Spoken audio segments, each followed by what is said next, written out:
So this is my first time doing voice over, so video को and तक जरूर देखना क्योंकि नंबर 1 पोजीशन आपने जरूर एक्सपेक्ट नहीं किया होगा। सो एंजॉय करो वीडियो को।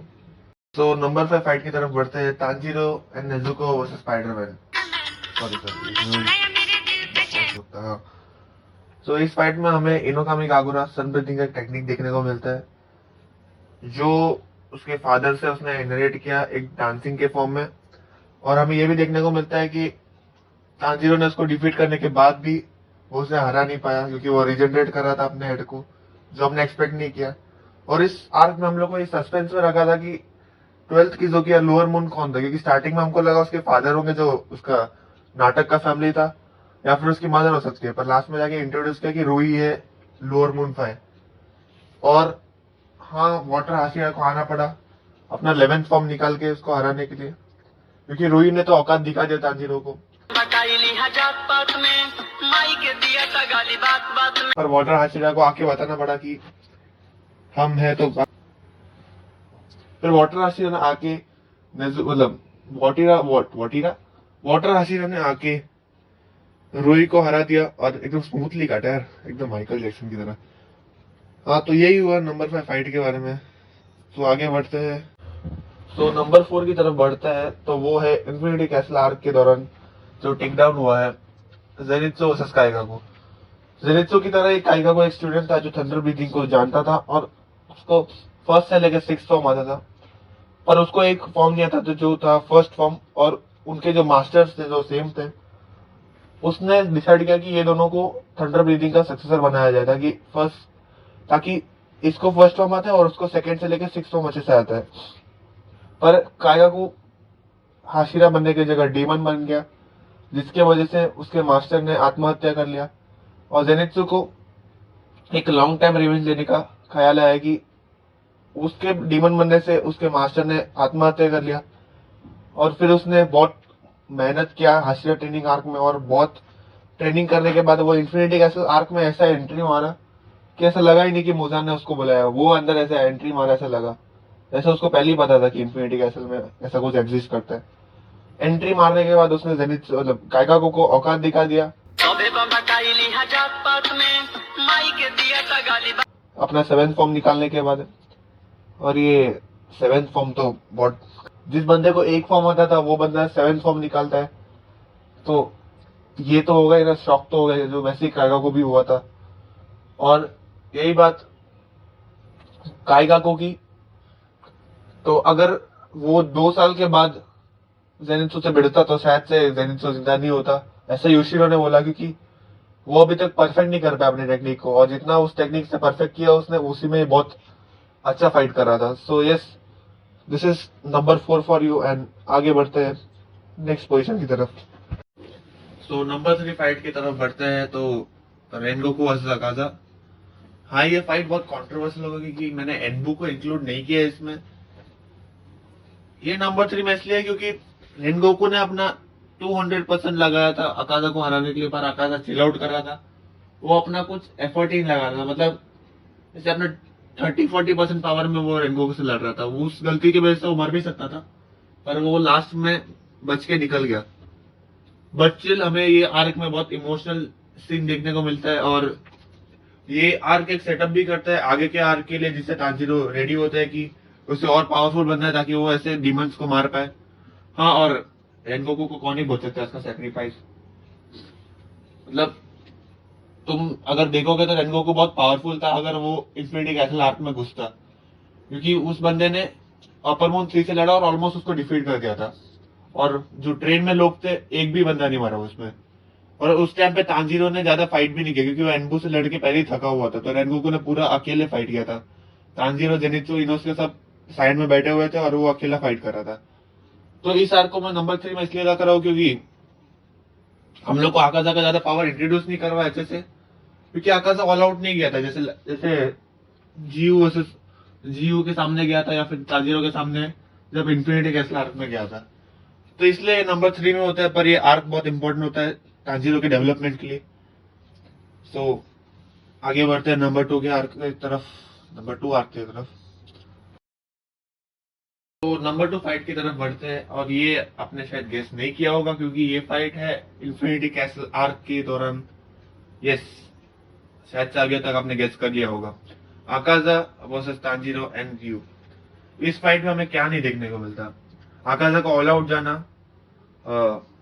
ग्यू का डीमन स्लेयर मार्क अनलॉक करना, और तांजीरो का ट्रांसपेरेंट वर्ल्ड को अनलॉक करना। ये सब फाइट होने के दौरान हम लोग को एक 25 मिनट का बैक स्टोरी देखने को मिला, जिससे हम लोग रिलेट कर पा रहे थे कि आकाजा डीमन क्यों बना।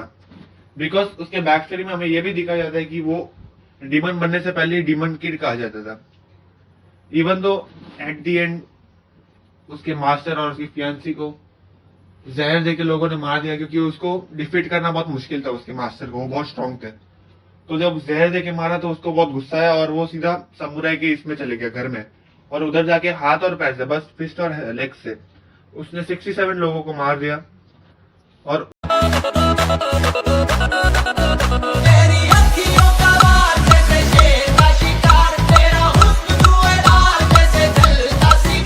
उस टाइम पे मुजान खुद विजिट करना है वहां पर कि मैंने यहाँ पर कोई डीमन अनलिश किया ही नहीं, और ये बंदा 67 लोगों को मार के रखा है और यहाँ पर रूमर्स फैल रहे हैं।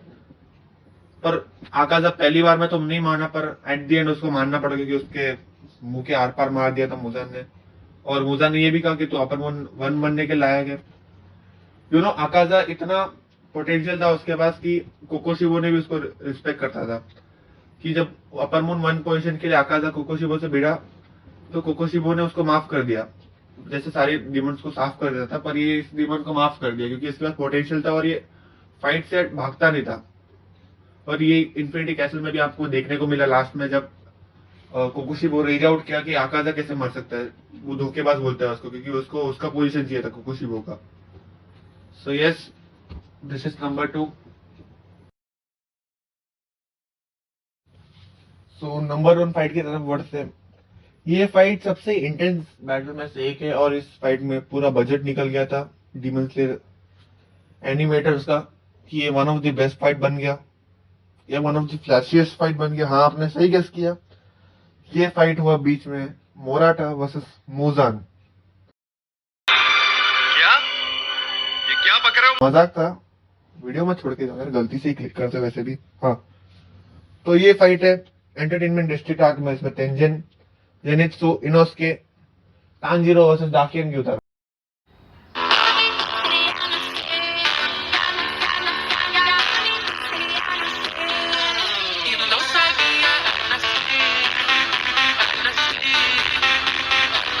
स्टार्टिंग में डाकी को इंट्रोड्यूस करते हैं जो बहुत स्ट्रांग होती है, और वो बोलती है कि मैंने 7 हाशिरा को मार दिया। मतलब वो कितनी स्ट्रांग है आप गेस कर सकते हो।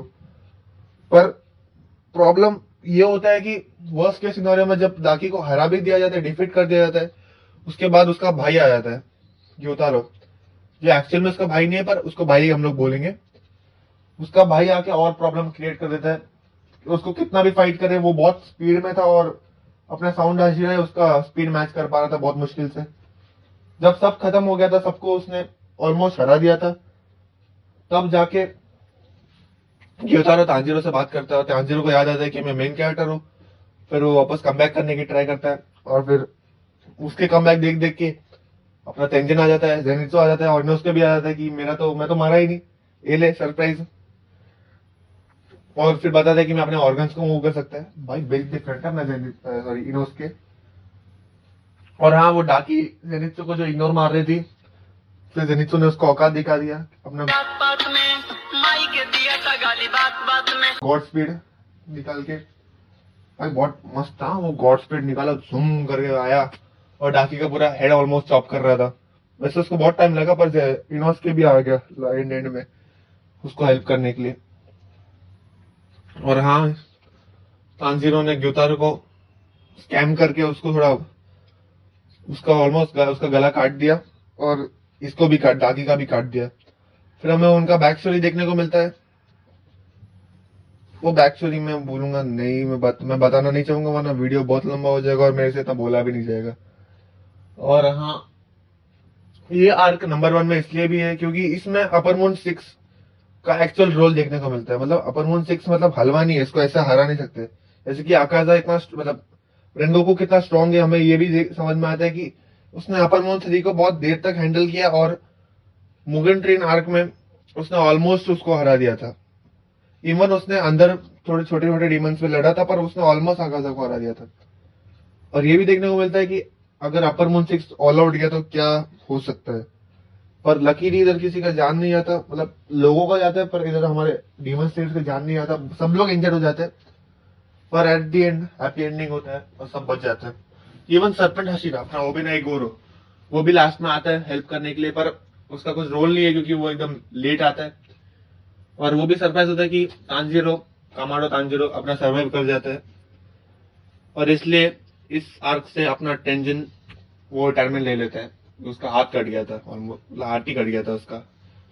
सो अगर वीडियो को यहाँ तक देखा है तो सब्सक्राइब कर दो यार। इतना क्या भाव करने का यार, लास्ट तक देखा है तो एक सब्सक्राइब तो मैं डिजर्व करता हूँ, क्योंकि ये मेरा फर्स्ट टाइम है जो वॉइस ओवर कर रहा हूँ।